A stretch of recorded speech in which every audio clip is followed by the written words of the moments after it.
The judge smirked as he glanced down at the teenage defendant standing before him. Kid, this isn't a high school debate. You sure you even know what due process means? The courtroom chuckled, expecting the boy to shrink under pressure. But Jake Lawson didn't flinch. He met the judge's gaze, his voice calm and unwavering. It means fairness, Your Honor, and I intend to prove that I deserve it. No one knew that the so-called troublemaker standing before them wasn't just some reckless teenager. He was a legal prodigy in disguise. And by the time this trial was over, they'd all realized they had underestimated the wrong kid. 17-year-old Jake Lawson stood in the middle of the courtroom, his palms slightly sweaty, but his posture steady. The murmurs from the audience were impossible to ignore. A high school kid defending himself in a real case? It was laughable to some, an absolute waste of time to others. The judge, a heavy-set man with sharp eyes and an even sharper tongue, leaned forward, resting his elbows on the bench. Judge Wilkins had been on the bench for over 2 decades, and in that time, he had seen every kind of case and every kind of lawyer. But this? A teenager standing in front of him as his own attorney? It was the most ridiculous thing he had seen all year. With a smirk tugging at the corner of his lips, he adjusted his glasses and said, "Son, this isn't a school debate. Do you even know what due process means?" The courtroom chuckled, and Jake felt the heat rise to his face. He expected this. He knew walking into this courtroom that he wouldn't be taken seriously. But that didn't matter. He wasn't here to impress anyone. He was here to win. Lifting his chin, he met the judge's gaze head-on. "It means fairness, Your Honor, and I intend to prove that I deserve it." His voice was firm, controlled. The chuckles in the courtroom died down, and for the first time, the judge really looked at him. Maybe this kid wasn't just another clueless troublemaker. The case at hand was no small matter to Jake. He had been wrongfully expelled from his school, accused of hacking into the grading system to alter his and others' scores. The evidence seemed overwhelming. His laptop's IP address was allegedly linked to the breach. The school board had wasted no time in kicking him out, unwilling to listen to his side of the story. With his parents unable to afford an attorney, Jake had made a decision that everyone called reckless. He would represent himself. What they didn't know was that Jake had been fascinated with law since he was 13. While other kids spent their free time playing video games, he spent his reading legal textbooks, watching court cases online, and dissecting every legal drama he could find. He wasn't just playing lawyer. He knew what he was doing. The school's attorney, Miss Dawson, a well-respected professional with a reputation for being ruthless, crossed her arms. "Your Honor, with all due respect, this is a waste of time. This young man has no formal legal education. We should move forward with the hearing and—" Jake cleared his throat. "Actually, Your Honor, I'd like to motion for a dismissal of that argument." The courtroom went silent. The judge raised an eyebrow. "Excuse me?" Jake stepped forward, standing taller. Under Rule 11 of the Federal Rules of Civil Procedure, an attorney must not misrepresent facts to the court. Miss B. Dawson just claimed I have no legal education. But that's incorrect. I've spent the last 4 years studying law extensively. I may not have a degree, but I am more than prepared to present my case. The judge stared at him. The courtroom held its breath. Maybe this kid wasn't a joke after all. As the trial progressed, Ms. Dawson took center stage, her confidence unshaken by Jake's unexpected composure. She had handled hundreds of cases and wasn't about to be outmaneuvered by a teenager. She approached the bench, adjusting the sleeves of her expensive blazer before turning toward the judge. "Your Honor, the evidence is overwhelming. The school's cybersecurity team traced the unauthorized login directly to the defendant's personal laptop.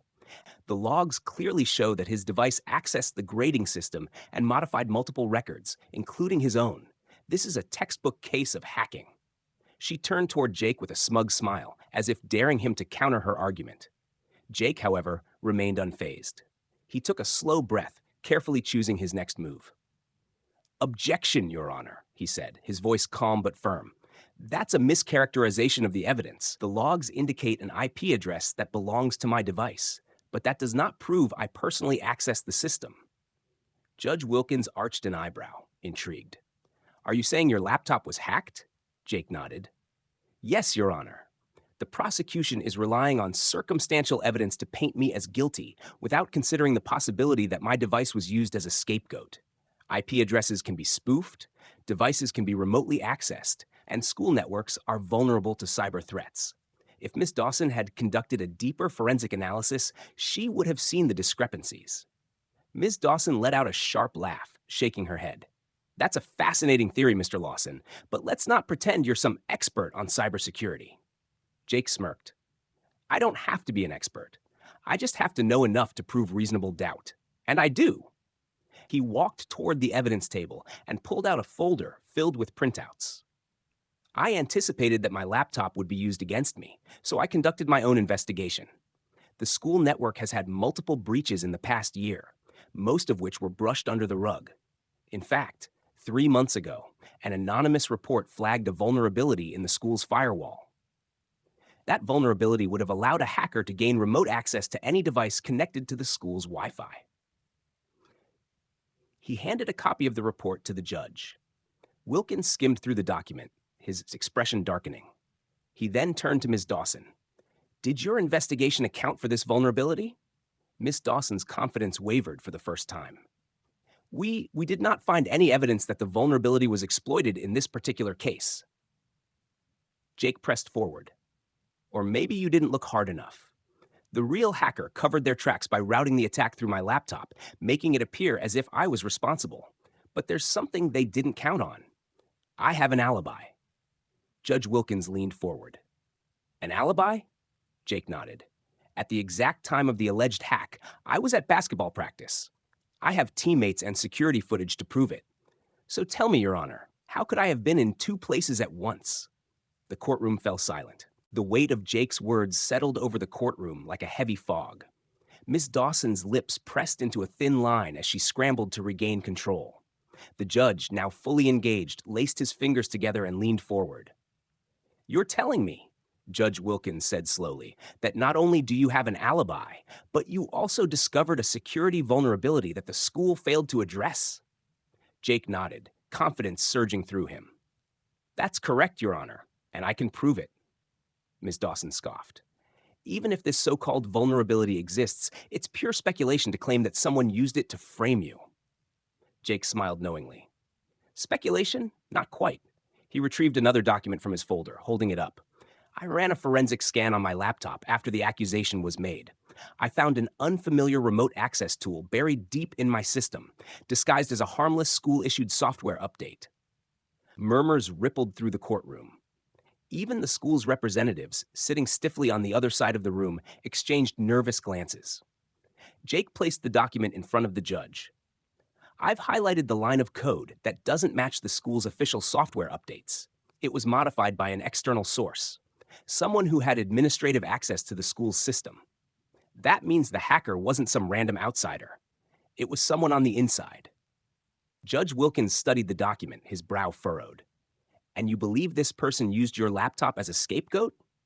Exactly, Jake confirmed. The real hacker needed someone to take the fall, and I was the perfect target. I have coding experience, I know how networks work, and I'm not exactly the most popular student among certain staff members. Ms. Dawson clenched her jaw. That's a bold claim, Mr. Lawson. Do you have any idea who you're accusing? Jake didn't blink. Yes, I do. A tense silence followed. All eyes were on him as he reached for another folder. After identifying the unauthorized access tool, I traced the origin of the modified code.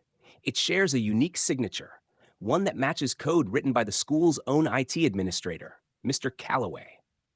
Gasps erupted across the room. The IT administrator? The very person responsible for securing the school's systems? Ms. Dawson shot a glare toward the school's table, where Mr. Calloway had been sitting. But now his face had gone pale. Beads of sweat dotted his forehead, and his hands fidgeted in his lap. Jake pressed on. Mr. Calloway had both the knowledge and access to pull this off, and as it turns out, he also had a motive. He slid another document across the table. 2 weeks before the hack, a private consulting firm contacted the school, offering an expensive cybersecurity upgrade. An upgrade that would have put Mr. Calloway in charge of a major budget increase if the school had a serious security incident to justify it. Judge Wilkins turned to Calloway, his eyes narrowing. Mr. Calloway, Do you have anything to say for yourself? The IT administrator swallowed hard, but he was visibly shaking. The truth was closing in fast. The tension in the courtroom was thick enough to cut with a knife. All eyes were on Mr. Calloway, the school's IT administrator, whose face had turned a sickly shade of gray. He opened his mouth to speak, but no words came out. His hands fidgeted in his lap, his eyes darting around the room as if searching for an escape. Judge Wilkins let the silence stretch for a moment before speaking. His voice was low, measured, and heavy with suspicion. Mr. Calloway, I'll ask you again. Do you have anything to say for yourself? Calloway licked his lips and finally stammered. This is absurd. I had nothing to do with any of this. His voice cracked slightly, betraying his nerves. Jake stepped forward, unfazed. Then maybe you can explain why your personal administrator login credentials were used to access my laptop remotely. He slid another document onto the evidence table. These logs show that an admin account, yours, specifically, executed a remote session on my device. The digital signature matches the same one embedded in the fake software update I mentioned earlier. Calloway's fingers tightened into fists. Those logs could have been faked. Anyone with enough skill could forge an access signature. Jake smirked. I thought you might say that, which is why I took an extra step. I checked the school's system for unusual activity on your account. He tapped the paper. Guess what I found? Your credentials were used to access the system from 2 locations at the same time, your office and an off-site IP address that doesn't match any school records. Unless you figured out how to be in 2 places at once, someone, either you or someone with your login, was trying to cover their tracks. The murmurs in the courtroom grew louder. The judge held up a hand, silencing the chatter. His gaze bore into Calloway. This is serious, Mr. Calloway. If Mr. Lawson's evidence holds, this isn't just about a wrongful expulsion. This is potential fraud and misconduct with financial motives. Are you prepared to refute these claims with evidence of your own? Calloway swallowed hard, his hands now trembling. Miss Dawson, sensing the shift in the case, stepped away from the school's table, her expression dark. She had been so confident in the school's case, but now she realized she had been fed a lie. Jake pushed further. Let me guess, when the school's cybersecurity budget proposal was being discussed, you conveniently had a solution ready. One that put you in control of an expanded IT budget, right? If the school faced a major security scandal, they'd have no choice but to approve it. And what better way to create panic than by framing a student for hacking? Calloway's breath came out in short bursts, and then, without warning, he shot to his feet. This is ridiculous. You can't seriously believe a kid over me. Judge Wilkins' eyes narrowed. Sit down, Mr. Calloway. The IT administrator froze. The judge's next words sent a chill through the room. Or I will have you removed in handcuffs. The courtroom was silent, the weight of Judge Wilkins' words pressing down on everyone like a lead blanket. Mr. Calloway, now visibly shaking, hesitated for a moment before sinking back into his chair. His face was drained of color, and sweat glistened on his forehead. He had lost control of the situation, and he knew it. Jake took a deep breath. He had done it. He had exposed the truth. But he wasn't finished yet. Your Honor, he continued, his voice steady, I request that all disciplinary actions against me be overturned immediately. I was expelled based on fabricated evidence, and I believe the school owes me a formal apology for the wrongful accusation. Miss Dawson, now looking thoroughly embarrassed, cleared her throat and stood. Your Honor, given the new evidence presented, I must admit that the school acted prematurely in expelling Mr. Lawson. While I was unaware of Mr. Calloway's actions, it is clear that we were misled. We do not oppose reinstating him immediately. Jake crossed his arms. Reinstating me is the bare minimum. I was humiliated, labeled a criminal, and nearly lost my chance at a future because no one bothered to conduct a proper investigation. What's stopping this from happening to another student? Judge Wilkins nodded, considering his words. Then he turned his gaze back to Ms. Dawson. Mr. Lawson raises a fair point. This court takes wrongful accusations seriously. I will be recommending that the school conduct a full internal review of its disciplinary procedures. And as for Mr. Calloway, the judge's expression darkened as he looked at the disgraced IT administrator. I'm referring this case for further investigation. If Mr. Lawson's findings are accurate, We could be looking at fraud, evidence tampering, and abuse of power. I suggest you retain legal counsel, Mr. Calloway." Calloway's mouth opened, but no words came out. The courtroom felt smaller, suffocating. He had been caught, and there was no escape. Jake, despite the exhaustion creeping into his limbs, felt a rush of triumph. He had walked into this courtroom as a kid no one believed in.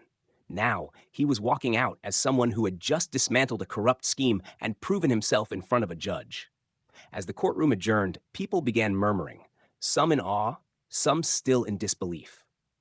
A few students who had shown up to witness his supposed downfall now looked at him with wide-eyed respect. Judge Wilkins stepped down from the bench and approached Jake as he gathered his papers. "Lawson," he said, his voice no longer condescending but instead laced with something close to admiration, "I don't say this often, but you've got talent, real talent. If you ever decide to pursue law, I'd be happy to write a recommendation." Jake grinned. "Thank you, Your Honor. I just might take you up on that." As he walked out of the courtroom, he realized this wasn't the end. It was just the beginning.